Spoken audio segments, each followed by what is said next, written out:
नमस्ते दोस्तों, हमारे special session HCS PT exclusive में आज हम बात करेंगे आधुनिक भारत की। आधुनिक भारत में आज हम बात करेंगे कॉमनवेल्थ अवार्ड की।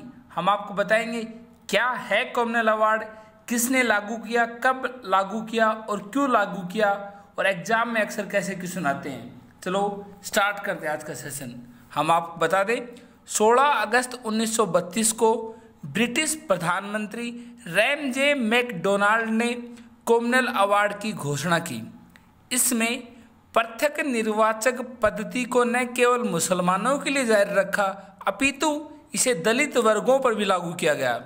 इसके तहत मुसलमानों, ईसाइयों, सिख, एंग्लो भारतीय तथा अन्य के लिए प्रत्यक्ष निर्वाचन पद्धति की सुविधा प्रदान की गई, जो केवल प्रांतीय विधानमंडलों पर ही लागू थी। ये था कॉमनवेल्थ अवार्ड। चलो हम बताते हैं आपको विस्तार से। हम आपको बता दें 16 अगस्त 1932 को ब्रिटिश प्रधानमंत्री रैमजे मैकडोनाल्ड ने सांप्रदायिक पंचायत या सांप्रदायिक निर्णय या कॉमनवेल्थ अवार्ड या मैकडोनाल्ड अवार्ड की घोषणा की।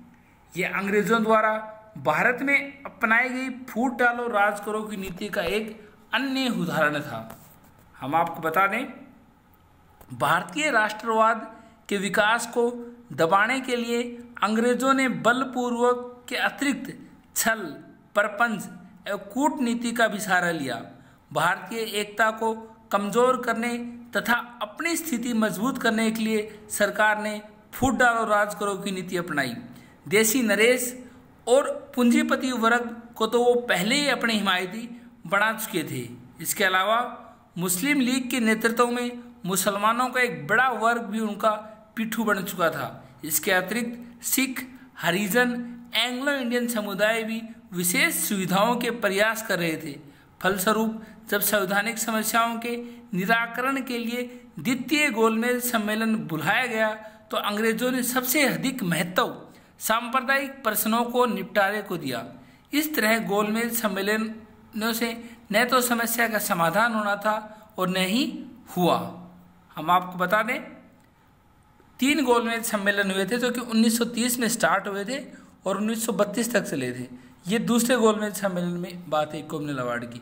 इसके लिए हम आपको ये भी बता दें कि हमने विस्तार से गोलमेज सम्मेलन हमारे सेशन में कर रखे हैं। आगे प्रांतीय सभाओं की सदस्य संख्या बढ़ाकर दुगुनी कर दी गई। अल्पसंख्यक तथा विशेष हितों वाले संप्रदायों की संख्या बढ़ा दी गई।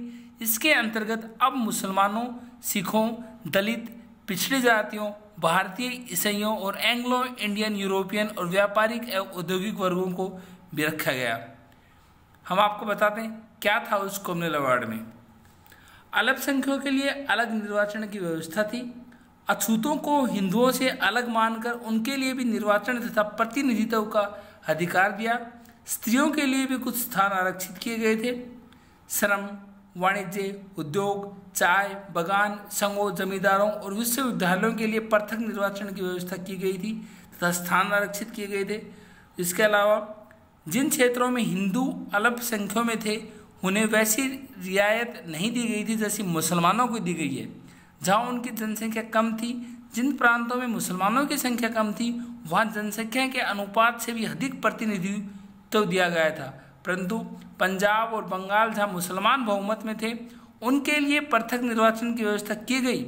लेकिन इसी प्रकार उत्तर प्रदेश, बिहार, मद्रास के मुसलमानों को जनसंख्या के अनुपात से दुगने के लगभग स्थान दिए गए थे।